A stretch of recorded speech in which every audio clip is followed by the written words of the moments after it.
Hello दोस्तों, आज हम पैवलोव क्लासिकल कंडीशनिंग थ्योरी यानी कि शास्त्रीय अनुबंधन सिद्धांत के बारे में पढ़ेंगे।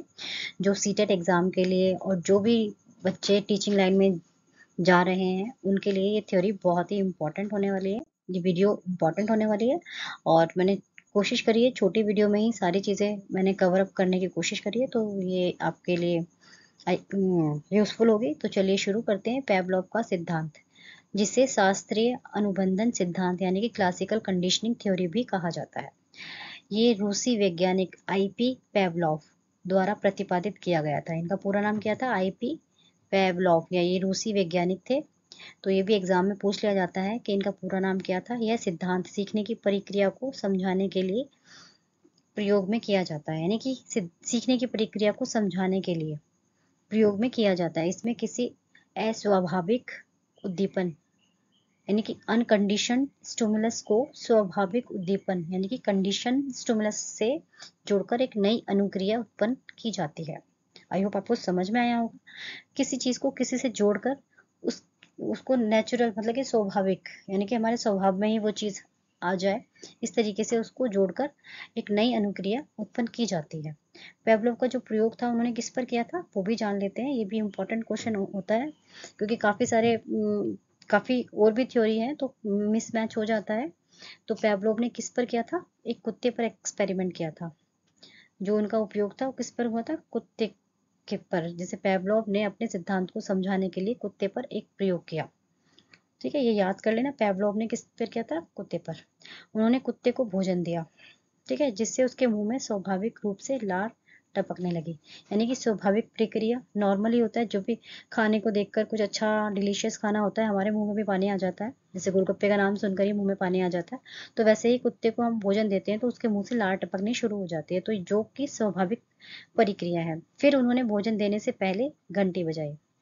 नेक्स्ट टाइम उन्होंने दिया तो उन्होंने घंटी बजाई, फिर उसको खाना दिया कुत्ते को, जिससे जिससे कुत्ते ने भोजन और घंटी की आवाज के बीच संबंध स्थापित कर लिया। तो ये वाली प्रक्रिया उन्होंने काफी बार पेवलोव ने काफी बार दोहराई।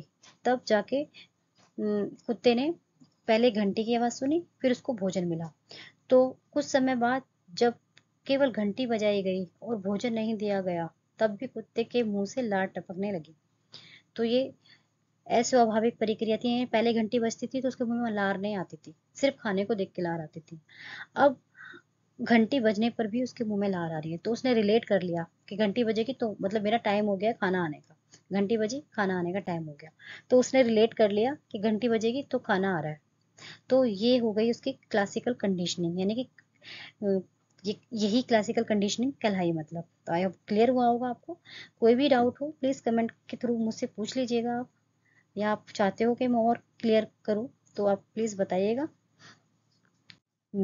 इस प्रयोग से क्या हुआ? ये निष्कर्ष निकला कि घंटी की आवाज जो पहले अस्वाभाविक उद्दीपन थी, अब स्वाभाविक उद्दीपन बन गई थी।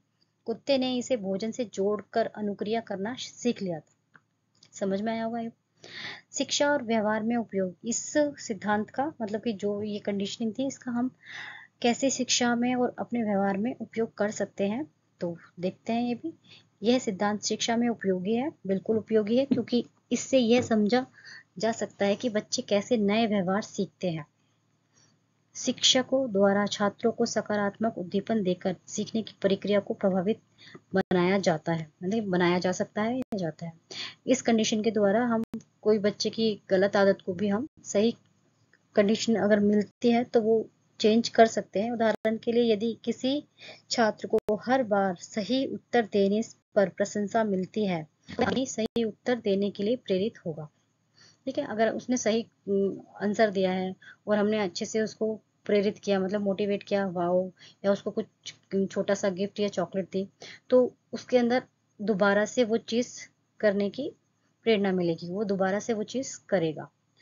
तो ये एक ये हो गया। और दूसरा है मनोवैज्ञानिक और व्यवहार चिकित्सा में भी महत्वपूर्ण भूमिका निभाता है। ये जो सिद्धांत है, विशेष रूप से आदतों को बदलने और भावनात्मक प्रतिक्रियाओं को नियंत्रित करने में भी यह सिद्धांत महत्वपूर्ण भूमिका निभाता है। मनोवैज्ञानिक और चिकित्सा में डर और चिंता जैसी समस्याओं से के उपचार में इस सिद्धांत का उपयोग किया जाता है।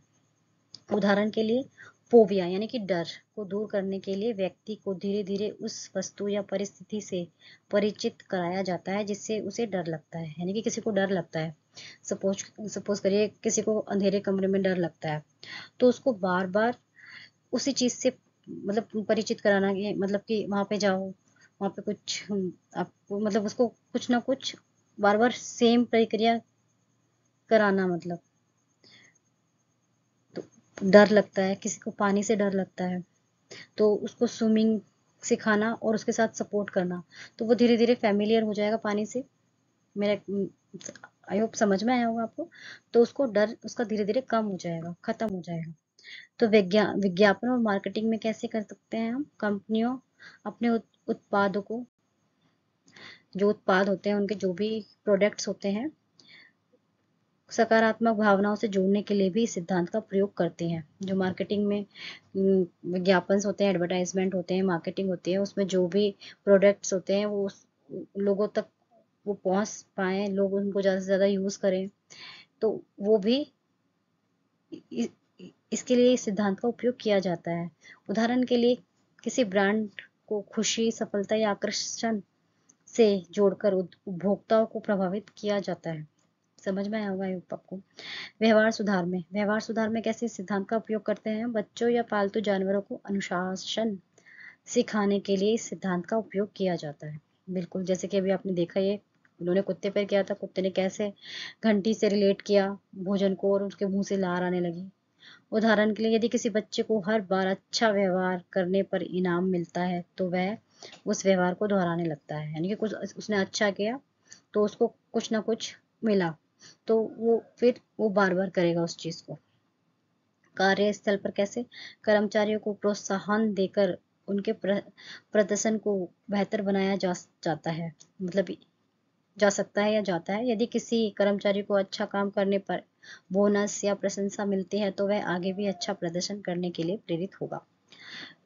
आई होप समझ में आया होगा आपको। और भी एग्जाम्पल हैं कुछ, वो भी देख लेते हैं हम। स्कूल में जैसे घंटी बजने पर छात्रों को पता चलता है कि कक्षा शुरू या समाप्त हो गई है, यानी कि छुट्टी हो गई है या कक्षा खत्म हो गई है। मतलब ये बेल बजते ही उन्हें पता चल जाता है ना कि सेकंड पीरियड है, फर्स्ट पीरियड है, तो ये रिलेट कर लेते हैं बेल से। तो ये एक कंडीशन थ्योरी के अंतर्गत ही आता है। डॉक्टर के पास, जैसे कि डॉक्टर के पास हम जाते हैं, यदि किसी व्यक्ति को हर बार इंजेक्शन लगने से पहले सफेद कोट दिखता है, यानी कि किसी ने सफेद कोट पहन रखा है डॉक्टर ने, तो दिखता है तो वह सफेद कोट देखकर ही घबराने लग जाता है।